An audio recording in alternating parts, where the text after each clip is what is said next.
Nesta manhã eu gostava de meditar um pouco com os irmãos na Palavra de Deus e vocês vão me ajudar, é ou não é? É a mesma maneira, não é? Vou tentar ser rápido, mas gostava de transmitir ou de partilhar convosco alguns pensamentos acerca da vida de Jonas. Relembrar mais alguns pensamentos, eu já partilhei alguma coisa, mas gostava de continuar a ver alguns princípios que nós podemos aprender com a vida deste homem. Amém?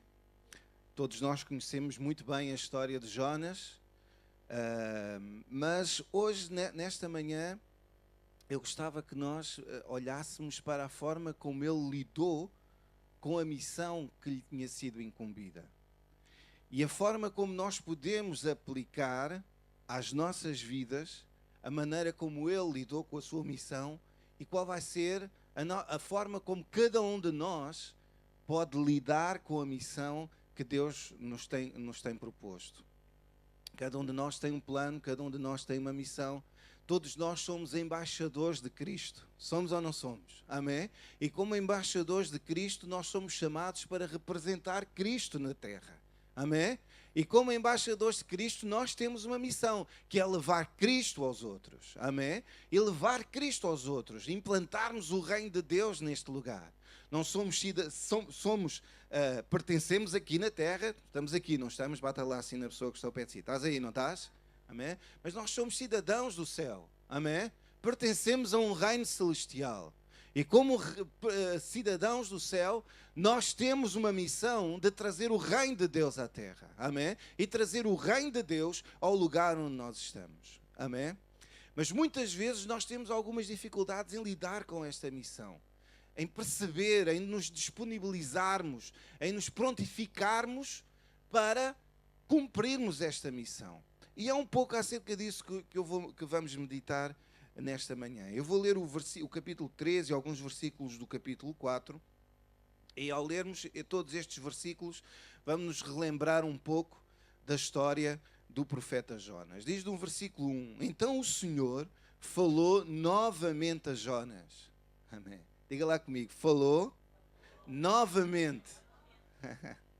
Amém. Os irmãos lembram-se da história, não é? O Jonas, um homem teimoso, levou a sua até ao fim para não cumprir a palavra de Deus. Mas é interessante que depois de todas aquelas peripécias, a palavra de Deus diz que o Senhor falou novamente a Jonas. E não é bom sabermos que servimos um Deus que nos dá sempre uma nova oportunidade? Amém? Apesar da nossa teimosia, apesar das nossas trapalhadas, Deus sempre nos dá uma nova oportunidade. As suas misericórdias são frescas, as suas misericórdias se renovam a cada manhã. E apesar de tantas vezes falharmos, a Bíblia diz que, pois ainda que um justo caia 7 vezes tornará a se erguer. Amém? Este é o nosso Deus, nós servimos o nosso Deus assim. Então o que é que Deus disse a Jonas? Vai a essa grande cidade de Nínive e avisa-os da sua condenação, tal como te mandei antes. Jonas obedeceu e foi a Nínive. Aqui Jonas foi logo, antes que Deus o metesse outra vez dentro da barriga do peixe, não é? Do grande peixe. Era, na verdade, uma grande cidade com arredores muito vastos, tão extensa que se levava 3 dias para a percorrer. Esta era uma cidade grande, uma cidade importante naquela época, com muito comércio, com muitas atividades e diz que levavam-se 3 dias a pé. Claro, não havia viaturas, não é? Quer dizer, havia viaturas, mas eram diferentes. Levava 3 dias a percorrer aquela cidade, a passar de um lado ao do outro. E diz assim: entrando na cidade, Jonas começou a pregar. Jonas chamava ao povo que se juntava ao seu redor. Jonas clamava ao povo que se juntava ao seu redor: mais 40 dias e Nínive será destruída. Esta era a mensagem de Jonas. Mais 40 dias e a vossa cidade vai ser destruída. A multidão acreditou nas suas palavras e foi proclamando um jejum geral. Todas as pessoas, inclusive o rei, se vestiram de pano de saco em sinal de contrição. o monarca da cidade, quando ouviu o que Jonas proclamava, desceu do seu trono, pôs de parte as roupagens reais, vestiu-se daquele pano grosseiro e sentou-se sobre cinza. Tanto ele como a sua corte mandaram por toda a cidade a seguinte mensagem: que ninguém, nem mesmo os animais, coma seja o que for, nem beba água alguma. Toda a gente deve vestir-se de pano, de saco e clamar fervorosamente a Deus. Que todos se arrependam das suas más ações, e das violências que têm praticado. Talvez, diga comigo, talvez Deus acabe por permitir que vivamos e desista da sua tremenda ira. Quando Deus viu que eles estavam verdadeiramente decididos a pôr termo aos seus maus caminhos, desistiu da intenção de os destruir. E depois no capítulo 4 diz assim: esta alteração dos planos de Deus deixou Jonas extremamente aborrecido. Levantou-se perante o Senhor assim: era isso exatamente o que eu receava que fizesses, Senhor. Quando falaste lá no meu país, para que viesse aqui, por essa razão fugi para Tarsis. Eu sabia que eras um Deus gracioso, misericordioso, lento em irar-te, cheio de bondade. Eu sabia como é fácil desistir dos teus planos de destruição do povo. Estes versículos fazem-nos pensar, não é? Sabe, e todos nós conhecemos a história de Jonas, todos nós, não é? Contada de uma maneira ou de outra. Eu lembro-me, nos tempos da escola dominical, havia aquele quadro de flanela, não é? Que se punham lá os bonecos pintados e tal, e aquilo era uma maravilha, não é? Víamos ali uma representação em 3D, não é? Isto agora para os miúdos de agora não é nada, não é? Isso coisa mais esquisita. Mas para nós aquilo era uma maravilha, não é? Era mesmo muito à frente, Mas sabe, olha, eu acho que na verdade nós não chegamos bem a ver o quadro real daquilo que se está a passar aqui e de quão melodramática esta história é. Não é? Sabe, ao longo da história os teólogos têm classificado este livro de diferentes formas, ou abordam este livro de diferentes perspectivas. Para alguns, o tema principal deste livro é a relação que existe entre o pecado e o julgamento de Deus. Alguns judeus estudiosos, eles classificam este livro como uma comédia, como um livro divertido, não é? E eles alguns até acham isto mesmo uma grande piada. É como se Deus estivesse aqui a contar uma grande piada. Um filme para rir. Porque vem este livro como uma história trágica, mas que ao mesmo tempo está carregada de muita ironia por trás deste texto.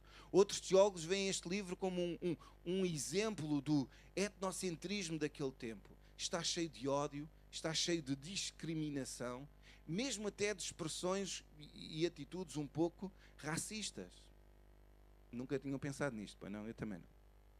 Mas, sabe, e quando nós pensamos um pouco sobre isto, nós descobrimos que, na verdade, este livro é uma mistura de tudo isso.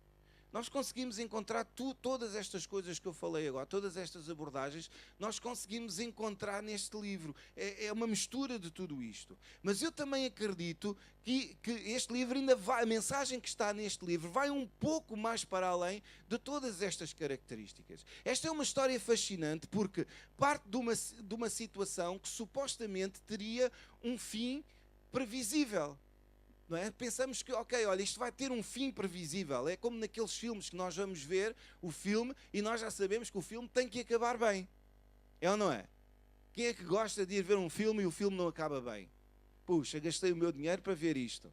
Não é? E aqueles filmes em que nós vamos ver o filme e o filme chega ao fim e nós ficamos sem saber o que é que aconteceu às personagens. Nunca vos aconteceu ver isso? É? E nós ficamos assim, poxa, pá, se eu apanhasse aquele argumentista, eu fazia-lhe a folha. Não é? E sabe, esta história acaba um bocadinho assim. A história de Jonas não segue aquele argumento normal, não é? Ao chegarmos ao final desta história, descobrimos que acaba de uma forma abrupta e deixa-nos com um sentimento um pouco desconfortável. neste capítulo, nós finalmente descobrimos, que Jonas, afinal de contas, recusou-se ir para Nínive, não por ter medo daquele povo, mas sim porque tinha receio que aquele povo se arrependesse. Isto faz-nos pensar, não é? Ele não tinha medo que aquele povo rejeitasse a sua mensagem, mas fugiu de Deus porque receava que aquele povo ouvisse a voz de Deus e se arrependesse. E isto faz-nos... É muito estranho, é ou não é? Não é estranho? Para mim é mesmo uma coisa estranha. Agora, por que razão é que Jonas pensaria desta forma? O que é que o levaria a pensar assim? Sabe, ele podia pensar, olha, aquele povo é tão mau, tão mau, tão mau, que ele não é merecedor de receber redenção. Eles não são dignos, eles são maus, maus, maus, maus, piores que as cobras, eles não merecem. Eles não merecem. E eu recuso-me a que Deus os perdoe. Não pode ser. Eu é que sou o presidente da junta. Mas nada. Não é? E nós sabemos, já falámos isso, que o Império Assírio foi um dos mais cruéis da história. Eles dizimavam os seus inimigos, destruíam toda a gente, tratavam-os mesmo muito mal. Eram bárbaros, subjugavam os seus inimigos. E os relatos de terror, do terror que eles causavam, eram terríveis, eram coisas terríveis que eles faziam. E então Jonas, talvez por achar que este povo, por causa da sua brutalidade, não era digno de receber a misericórdia e o perdão de Deus. Achava que não havia solução para eles. E até certo ponto conseguimos compreender esta reação. Não é? Sabe? E nós estamos aqui a falar do Jonas, o maroto, aquele maroto. Mas sabe, quantas pessoas é que nós já colocámos de lado porque não as vemos como merecedoras de redenção? Não precisamos ir muito longe, não é? Nós achamos que não são merecedoras de receber perdão porque pensamos que elas não se arrependeram o suficiente. A tristeza deles ainda não foi suficiente, eles não são merecedores de receber perdão. Achamos que não mostraram um verdadeiro arrependimento. E então, em vez de agirmos ao nível do perdão de Deus, que é em grande graça, em grande perdão, em grande misericórdia, independentemente de serem merecedores ou não, arranjamos uma forma de racionalizar o nosso perdão, a maneira como nós perdoamos, e construímos aqui um sistema de mérito, de meritocracia, vamos dizer assim, para quem necessita de receber perdão. Quem é que está a perceber o que eu estou a dizer? Não é? E sabe, isto é quase como quando nós vamos pedir um empréstimo ao banco. Não é? Os irmãos já repararam que eles só emprestam a quem não precisa de dinheiro emprestado? É mesmo. É mesmo. Apenas emprestam a pessoas que não precisam. Porque tem que ter montes de garantias, tem que ter isto, tem que ter aquilo, não é? E se nós precisamos mesmo do empréstimo, vamos encontrar muitos obstáculos, vamos encontrar muitas dificuldades, até finalmente conseguirmos o empréstimo, não é? Sabe, e quando falamos em perdão, muitas vezes também agimos dessa maneira. Temos uma tendência de agir dessa maneira. E temos uma tendência para guardar e não dar em abundância. Porque nos baseamos nesse sistema de comportamentos meritórios. E isto acontece porque a nossa mente está programada para pensar de uma forma moralista e legalista, em vez de estarmos fundados na beleza da graça de Deus. Amém? Os irmãos ainda estão cá? E a história de Jonas não é apenas uma história de um homem que foi engolido por um grande peixe, é a história de um homem que foi engolido pela graça de Deus. Amém? E é incrível como Jonas conseguiu arranjar aqui um argumento para justificar o seu pecado de desobediência. Ele conseguiu arranjar aqui uma grande história para justificar o seu pecado. E na sua cabeça não lhe conseguia passar, ele não conseguia conceber que os ninivitas alguma vez pudessem receber o perdão de Deus. Na sua maneira de pensar, apesar do seu pecado, da sua desobediência, da forma como ele fugiu de Deus, ele ainda era digno de receber o perdão de Deus. Mas os ninivitas, esses estão riscados. Nada. Não é? Mas nós todos sabemos que qualquer pecado é uma transgressão da santidade de Deus. Todo o pecado é merecedor de julgamento. É ou não é? Desde o mais pequeno até ao maior. Pecado é pecado. certo? E ele arranjou ali uma maneira, ele podia justificar o pecado dele, podia receber o seu perdão, mas os outros não. Mas, meus irmãos, pecado é pecado. Amém? E eu compreendo que nem todo o pecado tem a mesma influência na vida das comunidades, famílias, na história. Tudo isso é certo. Mas quando nós falamos da santidade de Deus, todo o pecado é igualmente merecedor de julgamento. Amém? E foi todo o pecado que pregou Jesus Cristo na cruz. Todo o pecado. Desde aquele pecado que ninguém vê, até aquele pecado que causa o maior escândalo na comunidade. Amém? Todo o pecado levou Jesus à cruz do Calvário. Amém? Mas a beleza da graça de Deus é que a graça é maior do que qualquer pecado. Amém? Diz lá em Romanos 3, 23, pois todos pecaram e destituídos estão da glória de Deus, sendo justificados gratuitamente pela graça, pela redenção que há em Cristo Jesus. Amém? Este é o nosso Deus. Amém? Outra razão porque Jonas poderia pensar que eles não... arrependimento deles, perdão de Deus para eles, não, está fora de causa, é que aquele povo seria uma ameaça constante para Israel.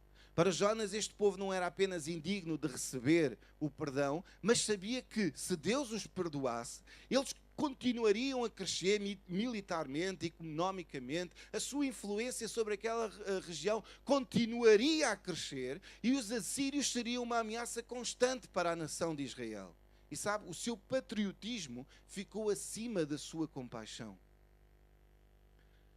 As suas ideias políticas ficaram acima da compaixão que ele devia ter por aquele povo. Sabe? E quando isso acontece, isto não acontece só com o Jonas lá naquela história, pois não? Quando isso acontece, nós causamos muitos danos à beleza do Evangelho.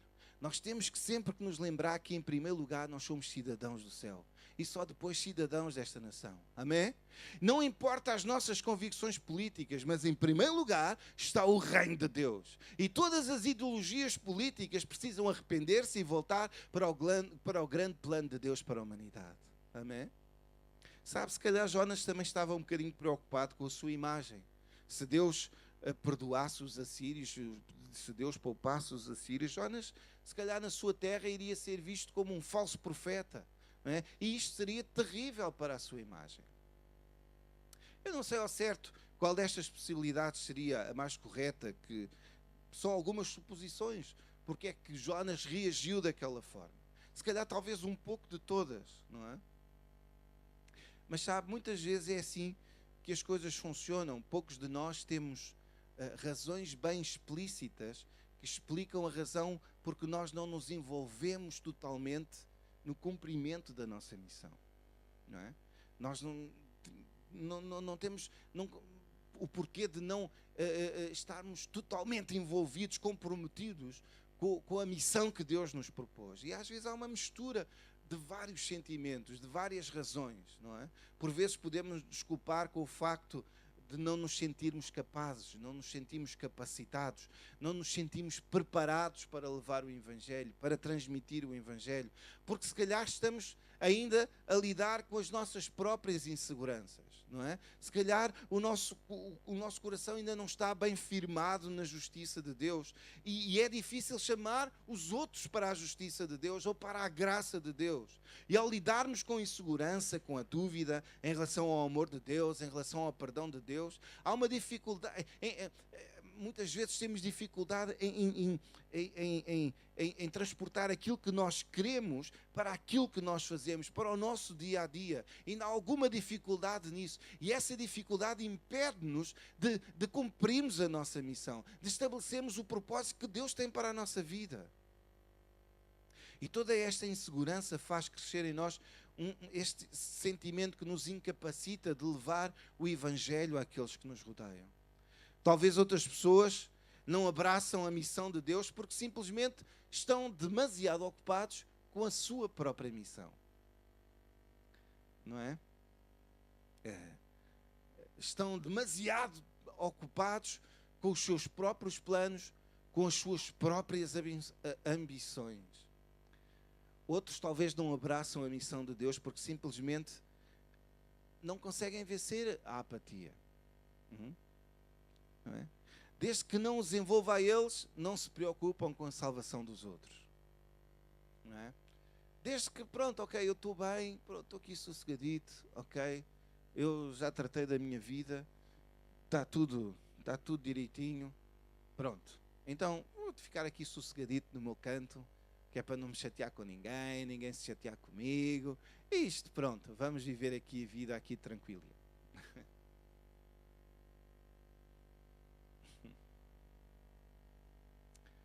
Glória a Deus. Então, olha, Jonas tinha medo, não que eles rejeitassem a mensagem, mas sim que eles se arrependessem. E é interessante que ao lermos todo o livro, descobrimos que, afinal de contas, quem tinha um coração endurecido era o Jonas. Não é? E os ninivitas eram aqueles que tinham um coração que estava pronto a escutar a voz de Deus. Não é? Jonas era aquele que tinha o coração endurecido. E isto é de veras interessante e faz-nos pensar. Mas como é que pessoas religiosas conseguem, por vezes, estar mais longe de Deus do que os próprios pagãos? Não é?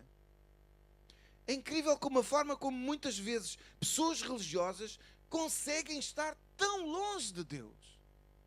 E isto acontece porque o engano da religião é muitas vezes muito mais difícil de ver e perceber do que o engano do pecado. O engano do pecado não tem nenhuma capa de falsa justiça para se esconder, não tem nenhuma coisa onde se possa esconder, é bem claro. Não é? Mas sabe, o engano da religião está enraizada numa forma exterior de santidade que é baseada em moralismo, em legalismo e não no tipo de salvação que nos é oferecida pela graça através da fé em Cristo Jesus. Amém? E quando os ninivitas foram confrontados com a verdade acerca do seu pecado, eles não arranjaram desculpas. Eles tomaram consciência de que eram pecadores, sentiram um profundo remorso e arrependeram-se. Amém? Irmãos, imaginem só, chega lá a uma cidade, um homem que eles nunca conheceram de lado nenhum, e ele começa a declarar, olha, daqui a 40 dias esta cidade vai ser destruída. E o que é que eles fizeram? Eles ouviram a voz daquele homem, ouviram aquela mensagem. É interessante, não é? Diz que 120 mil pessoas arrependeram-se dos seus caminhos perversos, caíram por terra, clamaram a Deus por salvação. Amém? E sabem, não havia falsidade naquele arrependimento. A tristeza era profunda, a contrição era profunda, a tristeza era genuína, era algo genuíno, era um arrependimento genuíno daquele povo. Nós vemos nesta passagem que nós lemos, nós vemos que em primeiro lugar aquele povo acreditou em Deus, creu em Deus. Eles proclamaram jejum para mostrarem a sua contrição, para mostrarem o seu remorso. Diz que eles vestiram de saco para mostrarem humildade. Diz que o próprio rei saiu da sua corte, do seu trono e prostrou-se no pó, cobriu-se de cinzas, decretou que toda a nação se devia juntar a ele. E esta foi uma forma bem dura de mostrar que eles estavam arrependidos, deles se sentirem humilhados, que não havia solução para as suas vidas. Eles perceberam que os seus atos eram tão violentos, eles estavam a seguir por um caminho que não os levaria a lado nenhum, que só os levaria à destruição. E eles arrependeram-se profundamente. Amém? E sabe esta expressão, vestiram-se de saco? Este saco era um tecido grosseiro e bastante resistente, feito de pelos de cabra ou de camelo. E era utilizado para se colocar lá os cereais, objetos e alimentos em geral. E esse pano de saco era devidamente cortado e vestido como uma roupa por algumas pessoas em algumas ocasiões, não é? Repare que eles tiraram as suas roupas e vestiram aquele saco, não é? É como se estivessem a vestir aquele, sei lá, agora lembrei-me o saco de batatas, não é? Agora vamos todos vestir um saco de batatas. Aquilo ainda devia ser pior, não é? Devia ser incómodo. Eles estavam a mostrar que realmente eles estavam desculpem, eles estavam verdadeiramente arrependidos, ok? E que queriam mudar. Não havia nada mais incómodo, mais doloroso, irritante. Isto era um sinal da sua humildade. Jejuar não era apenas para ficarem sem uma refeição, sem comer, era uma abstinência completa. Isto não era apenas para os pais, era para as crianças, para o próprio gado, durante 40 dias. Esta é uma imagem de um desespero absoluto. E repare que eles fizeram tudo isto, fizeram todas estas coisas, sem terem a mínima garantia de que Deus os iria perdoar. Já viu? Jonas não disse assim: olha, Deus vai destruir a vossa cidade, vocês têm 40 dias, mas se vocês se arrependerem, Deus vai vos perdoar. Não foi essa a mensagem, pois não? Não foi isso que Jonas trouxe. Ele apenas disse: olha, Deus vai destruir a vossa cidade. E eles arrependeram sem ter a mínima garantia de que Deus os iria salvar. Certo? Em lugar algum na mensagem de Jonas encontramos que não houvesse esperança para esta cidade. Daqui a 40 dias a vossa cidade será destruída, e era sem qualquer condição. Mas o arrependimento verdadeiro e profundo daquele povo, a sua paixão, a sua humildade, a sua entrega total perante o Deus do universo, levou-os a este ponto. Um ponto em que, sem sequer pedirem alguma coisa, caíram por terra, vestiram o saco e a cinza, humilharam-se e disseram: nós pecamos. Não é? Agora preste bem atenção. Se não se lembrar de mais nada do que eu tive a dizer hoje, pelo menos fique com este pensamento. Se estes assírios, se estes ninivitas puderam humilhar-se sem qualquer promessa de salvação, sem terem perspectivas de que a sua situação pudesse melhorar, que vida gloriosa devíamos estar a viver. Amém? Porque no nosso caso as coisas são bem diferentes. É ou não é? Se eles conseguiram arrepender e humilhar debaixo da mão de Deus, debaixo da vontade de Deus, sem terem perspectivas algumas, sem terem promessa nenhuma, que vida gloriosa deveríamos estar a viver. Porque no nosso caso as coisas são bem diferentes. É ou não é? 1 João 1,19: se confessarmos os nossos pecados, sem ser preciso vestir o saco, a cinza, sem o jejum, um arrependimento simples e honesto diante de Deus, se confessarmos os nossos pecados, Ele é fiel e justo para nos perdoar os pecados e nos purificar de toda a injustiça. Amém? Sem a aliança da graça, o Deus de misericórdia fez grandes e tremendas coisas por aquele povo. Mas agora, e porque vivemos debaixo desta grande aliança da graça, se alguém pecar, sabe que tem um advogado que intercede por nós ao Pai, Jesus Cristo. Amém? Que intercede por nós. E quando nós confessamos os nossos pecados e clamamos por Deus, Ele é fiel e justo para nos perdoar. Amém? E esta é uma dádiva que nos foi dada. Esta é a beleza da graça de Deus, totalmente revelada por causa do preço que Jesus pagou na cruz do Calvário. Amém?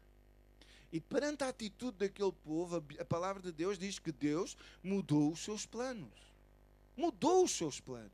Deus mudou o seu coração no momento em que os ninivitas mudaram o seu coração. No momento em que aquele povo mudou o seu coração, Deus mudou o seu coração. E nesta manhã não vou falar aqui de todos os aspectos teológicos que envolvem esta afirmação, mas deixe-me apenas deixar bem claro que Deus é soberano. Amém? Deus é soberano. Deus é imutável, o seu caráter é imutável. Mas a verdade é que quando este povo mudou o seu coração, Deus disse: eu vou alterar os planos que eu tenho em relação a este povo. E Deus decidiu remir aquele povo. Amém? Diz lá: quando Deus viu que eles estavam verdadeiramente decididos a pôr termo aos seus maus caminhos, desistiu da intenção de os destruir. É no versículo 10. E este é um dos momentos mais extravagantes da história da graça de Deus, da manifestação da graça de Deus. É um dos eventos mais significativos da Bíblia. Esta grande cidade, uma cidade poderosa que destruiu os inimigos todos, humilhou-se perante todo o mundo, arrependeu-se do seu caminho e encontrou a misericórdia de Deus. Amém? É tremendo. Sabe? E supostamente perante esta grande manifestação da graça de Deus, Jonas deveria ficar muito entusiasmado. Era ou não era? Então o que é que pode haver melhor do que um missionário ir a um sítio, anunciar a sua mensagem, anunciar aquilo que Deus lhe mandou, e toda a cidade se rendeu aos pés de Deus. Pode haver coisa melhor? Não. A verdade é que Jonas não achou piada àquilo. Ele ficou danado. Ficou mesmo. Olha, o ódio que ele tinha para com aquele povo, para com os assírios, era tão grande, estava tão enraizado no seu coração, que ele não conseguiu ver este quadro tão belo da graça de Deus. Não é? Aquilo que ele sentia por aquele povo estava tão enraizado no seu coração, não é? que ele ficou tão zangado, que até desejou morrer. Oh Deus, olha, mais valia que eu tivesse morrido. Eu sabia que eras um Deus gracioso, misericordioso, lento em irar-te, cheio de bondade. Este é o nosso Deus. Eu sabia como é fácil desistir dos teus planos de destruição do povo. E a beleza desta confissão é que, no momento em que é revelada, os irmãos desculpem, mas é mesmo assim, o quão feia era a alma de Jonas, não era? Não era muito bonita a alma de Jonas, bem não? No momento em que é revelada como era a alma de Jonas, neste momento em que é feita uma revelação do seu próprio orgulho, do seu próprio egoísmo, há uma verdade eterna que é proclamada. Amém? O nosso Deus é um Deus gracioso, é um Deus que é lento em irar-se, é um Deus cheio de bondade. É um Deus que, quando vê um coração contrito, quando vê um coração cheio de arrependimento, é um Deus que vem e traz o seu perdão, traz a sua salvação. Amém? E esta é uma verdade que deixa muitos religiosos um bocado perturbados, pois estão tão seguros da sua justiça, julgando e condenando toda a gente à sua volta. Mas a verdade é que Deus é bom e Deus deseja fazer o bem àqueles que clamam pelo seu nome. Amém? E esta é a missão de Deus, trazer salvação a todo aquele que invocar o seu nome, é estabelecer o seu reino no coração de todos aqueles que creem no seu nome. Amém? E a nossa missão é sermos representantes de Deus, é sermos embaixadores do reino, embaixadores de Deus. Amém? Levarmos o reino de Deus para onde nós formos, no nosso trabalho, na nossa família, nem tudo aquilo que nós fazemos, sermos embaixadores do reino, sermos embaixadores de Deus, levarmos salvação, levarmos perdão, trazermos a graça de Deus ao lugar onde nós estamos. Amém? Por onde nós passamos, deixamos o bom cheiro de Cristo, que atrai todos a Cristo. Amém? Então, na revelação da essência muito feia da alma de Jonas, ele é lembrado de que Deus é bom, misericordioso e gracioso. Amém? Eu estou quase a terminar. Os irmãos podem esperar mais 5 minutos? Eu estou quase. Esta é a missão de Deus. Implantar o reino de Deus no coração desta geração, no coração do povo. Amém? Trazer salvação a todo aquele que clamar pelo seu nome. E sabe, nada é mais importante do que esta missão. Nada mais importante do que isto. Levarmos o Evangelho, sermos embaixadores de Cristo. Nada é mais importante do que alcançarmos aqueles que estão longe de Deus.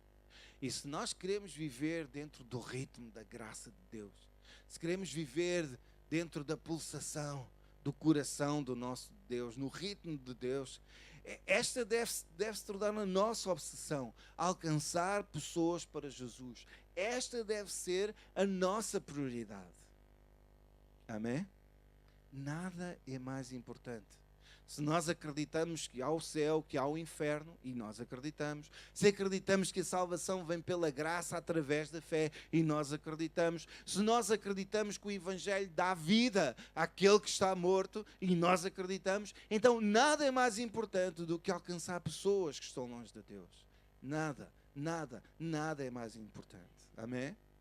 Sabe? E isto é muito fácil nós concordarmos, é muito fácil dizermos sim, é verdade, é isso mesmo, amém. É muito fácil acenarmos com a nossa cabeça, é isso mesmo. Mas também chega a altura em que nós temos que fazer alguma coisa, não é? como embaixadores, temos que preparar a nossa vida para fazer alguma coisa, certo?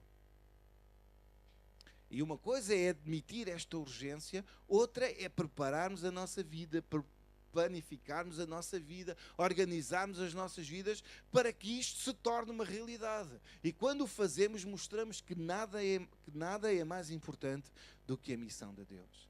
Levarmos salvação. Amém? Há pessoas à nossa volta que não sabem que Jesus morreu por elas. E se nós não as alcançarmos, elas podem nunca chegar a ver e a viver a graça e o amor da redenção de Deus. Amém? Sabe? E nós nunca nos iremos conectar com essas pessoas, com pessoas que não conhecem Jesus, se não houver compaixão nos nossos corações. Se não houver compaixão nos nossos corações.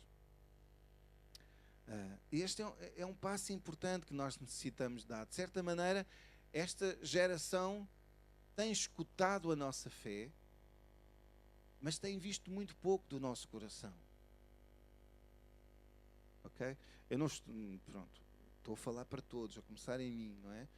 Esta geração tem visto a nossa fé, então com os canais que nós temos disponíveis hoje em dia, podemos levar o Evangelho de tanta maneira, não é? Mas sabe, mais do que ouvir, as pessoas têm que conhecer o nosso coração, têm que ver o nosso coração. E nós precisamos deixar que a compaixão de Deus encha e mova os nossos corações, para não estarmos a falar apenas palavras vazias, sem significado, mas estamos a partilhar o amor de um Deus com um coração cheio de, o amor de Deus com um coração cheio de paixão por aquelas pessoas que ainda não têm Jesus. Amém? E nós precisamos mostrar esta compaixão. E esse foi um dos grandes erros de Jonas. Nós precisamos ter esta paixão pela nossa comunidade. Amém? Amando, servindo, ajudando, fazendo o nosso melhor, mesmo que não vemos resultados, mesmo que nós nos esforçamos e anunciamos e falamos de Jesus e vimos isto, fizemos 30 por uma linha e parece que não há resultados, mas mesmo assim vamos continuar no nosso posto de combate e vamos continuar a fazer aquilo que Deus tem para nós. Amém? Mesmo assim eu vou servir, vou fazer o meu serviço como deve ser, o melhor que eu sei, com todas as minhas forças. Amém? Então vamos viver comprometidos em fazer o bem.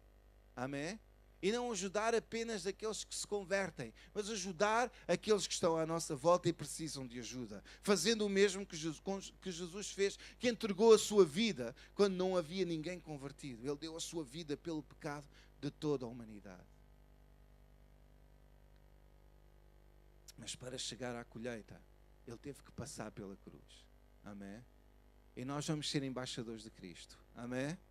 Amém? Vamos deixar que Deus desenvolva em nós, faça crescer em nós compaixão por esta geração, compaixão por esta cidade, compaixão pelo lugar onde nós estamos. Amém? E quando essa compaixão está bem ativa, bem real na nossa vida, nós vamos evangelizar, nós vamos falar de Jesus, nós vamos trazer Jesus àqueles que precisam de salvação. Amém?